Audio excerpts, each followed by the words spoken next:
अस्सलामुअलैकुम रहमतुल्लाहि व बरकातुहू। कुकिंग विद आयशा में खुश आमदीद। करोड़ों दरूद नबी पाक सल्लल्लाहु अलैहि वसल्लम पर जो तमाम जहानों के लिए रहमत बनकर आए। आज हम बना रहे हैं बहुत ही स्पेशल सी चना चाट, लोबिया चाट। ये बहुत ही चटपटी सी और बहुत ही मज़े की चाट होती है। छोटों बड़ों को सबको यकसा पसंद है, तो आप भी बनाइए मेरी रेसिपी को फॉलो करते हुए मज़ेदार सी चाट। हर स्टेप को फॉलो करें, पूरी वीडियो को देखें ताकि आपकी चाट भी बहुत ही मज़ेदार सी तैयार हो। आप देख सकते हैं माशाल्लाह इसकी लुक ही बहुत अच्छी है और जितनी ये देखने में खूबसूरत नज़र आ रही है, खाने में इससे कहीं ज़्यादा मज़े की है। तो शुरू कर रहे हैं अपनी रेसिपी, जिसके लिए मैंने भिगो ली थी इमली मैंने ली है 200 ग्राम और उसको मैंने पानी के अंदर भिगोकर 2 से 3 घंटे पड़ा रहने दिया। इमली मेरी अच्छी तरह से फूल गई है। अब हम इसका पल्प जो है वो निकाल लेंगे। हाथ की मदद से मसलते हुए अच्छी तरह से इसका पल्प जो है वो हम अलग करेंगे और स्ट्रेनर की मदद से इसको छान लेंगे। अच्छी तरह से मिक्स करते हुए इसको छानेंगे ताकि हमारी इमली जो है ज़ाया ना हो। किसी भी चीज़ को ज़ाया होने से बचाया करें। इसमें अल्लाह ताला रिज़्क़ में बरकत देते हैं। रिज़्क़ की कदर करने वालों को रिज़्क़ में बरकत मिलती है। तो हमने पल्प अपना छान लिया है। अब हम इसके अंदर शामिल कर रहे हैं मसाला जात। 1 टीस्पून इसके अंदर मैंने नमक ऐड किया है और हाफ़ टी स्पून सुरख मिर्च शामिल की है। हाफ़ टी स्पून ज़ीरा पाउडर, हाफ़ टी स्पून धनिया पाउडर इसके अंदर शामिल की है। ये मेरा घर का कुटा हुआ भुना हुआ ज़ीरा और धनिया पाउडर था जो मैंने शामिल किया है। इसके अंदर हाफ़ टी स्पून हम शामिल कर रहे हैं साबुत ज़ीरा। ये भी भुना हुआ साफ़ सुथरा करके रखा हुआ ज़ीरा है मेरा। और 1 टीस्पून हम इसके अंदर शामिल कर रहे हैं चाट मसाला। ये इमली का जो पल्प हमने निकाला था उसको हमने लिक्विड जो है तैयार कर लिया है अपनी चाट में डालने के लिए। इसकी जो खटाई है वो हमने तैयार की है। अब हम मज़ीद आगे बढ़ते हैं।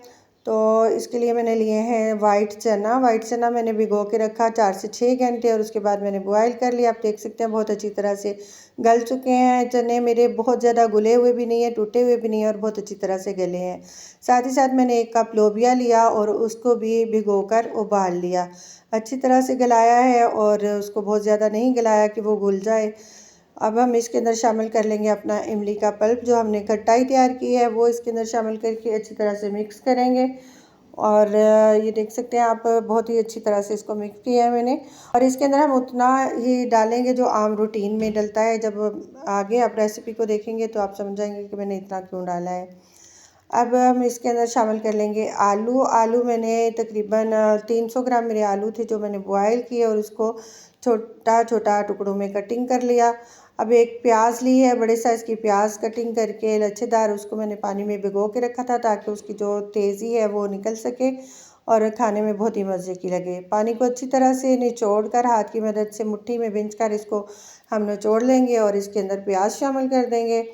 1 अदद टमाटर लिया है जिसको फ़ाइन चॉप किया है मैंने बीज निकाल कर। इसके अंदर बीज ऐड नहीं करेंगे। और 2 हरी मिर्च हैं जिनको बारीक कट कर लिया है मैंने इसे अपनी चाट में शामिल करने के लिए। और साथ हम शामिल कर देंगे 2 लीमू का फ्रेश जूस। लीमू का फ्रेश जूस शामिल करेंगे। इमली का हमने पानी शामिल किया और लीमू का जूस इसके अंदर शामिल किया। और हमने किसी किस्म का जो है खटाई इसके अंदर शामिल नहीं की है। हमने सादा चीज़ों से और हेल्दी चीज़ों से अपनी चाट को तैयार किया है।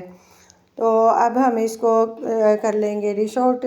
उससे पहले मैंने दही भी इसके अंदर शामिल करने के लिए जो है तैयार किया है। दही जो है मेरा तकरीबन हाफ़ केजी दही है और इसके अंदर मैंने 2 चुटकी नमक और हाफ़ टी स्पून जो है चीनी और 2 चुटकी ज़ीरा शामिल करके ना इसको अच्छी तरह से मिक्स कर लिया है। अब हम जो है अपना चाट इसको डिश आउट करेंगे। तो ये मैंने एक प्लेट के अंदर चाट निकाली है, उसके ऊपर हमने डाला है दही। हस्बे ज़रूरत दही जितना आप पसंद करते हैं वो अपनी चॉइस के मुताबिक डालें। और अगर मज़ीद ज़्यादा खटाई आप लेना चाहते हो तो आप इमली का पानी और शामिल कर सकते हैं, लेकिन जितना मैंने डाला है इससे बहुत ही अच्छी सी इसकी जो है आती है टेस्ट। तो वीडियो को पूरा देखें। अगर आपको पसंद आए तो लाइक और शेयर कर दें और चैनल पर नए हैं तो चैनल को सब्सक्राइब कर लें। अब हमने इसको डेकोरेट करने के लिए टमाटर के छिलके से जो है मैंने एक अच्छा सा रोज़ फ्लावर तैयार किया है और साथ में हरी मिर्च के साथ इसकी पत्तियां शामिल कर दी हैं। माशाल्लाह से देख सकते हैं बहुत ही अच्छी इसकी लुक आई है। तो मिलते हैं एक और नई वीडियो के साथ। दुआओं में याद रखिएगा। अल्लाह हाफिज़।